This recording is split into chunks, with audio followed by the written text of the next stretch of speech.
ओम शांति। मेरे जीवन में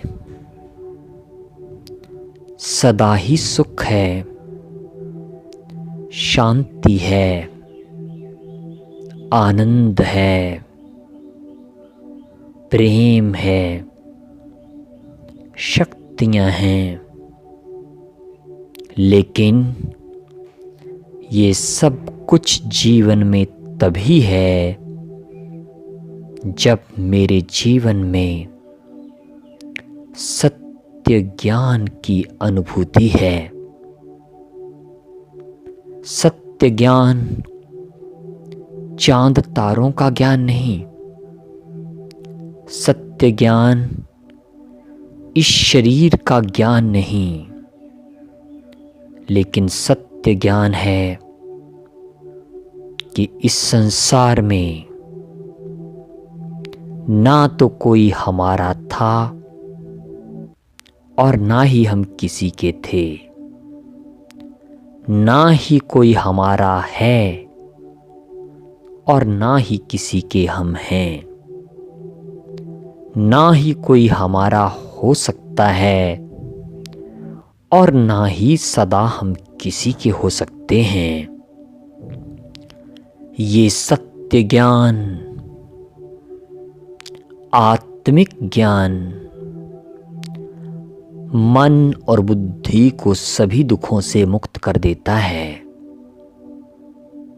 गीता ज्ञान का यही सार है। भगवान अपने बच्चों को कहते हैं, मीठे बच्चे, इस संसार में जो कुछ भी तुम देख रहे हो, इस शरीर में आकर के देख रहे हो, लेकिन दो रहस्यों को समझ लो तो कभी दुखी नहीं होंगे। पहला रहस्य ये, इस शरीर को धारण करने से पहले भी तुम थे, लेकिन उस बात का तुम्हें अब ज्ञान नहीं कि तुम कहाँ थे। और दूसरी, इस शरीर को छोड़ने के बाद भी तुम अमर रहोगे, पर कहाँ होंगे इस बात का भी तुम्हें बोध नहीं। इसलिए पल पल बार बार अज्ञान के अंधकार में डूबकर तुम दुखी होते हो। और दूसरी सबसे बड़ी महत्वपूर्ण बात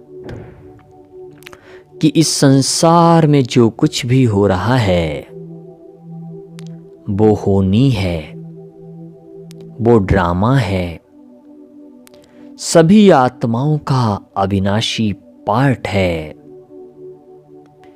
इसलिए किसी के भी पार्ट को परिवर्तन करने का तुम्हारा प्रयास और उस प्रयास के बाद जब तुम सफलता नहीं पाते तो तुम दुखी होते हो। इसलिए जो कुछ भी जैसे भी हो रहा है होने दो, क्योंकि वही नियति है, उसी में कल्याण है सबका। इसलिए इस विश्व परिवर्तन की बेला में हे महान आत्माओं, अपने अंदर इस बात को अच्छी तरह से महसूस करते चलो कि हर आत्मा इस संसार के सफर में मुसाफिर है। कल के बारे में सोचकर और किसी के बारे में सोचकर क्यों, क्या, कैसे के प्रश्नों में उलझकर दुख क्यों पा रहे हो। सभी चिंताओं से मुक्त होकर के सिर्फ ये महसूस करो कि मैं हर समय परमात्म छत्र छाया में संपूर्ण आनंद में हूं। ओम शांति।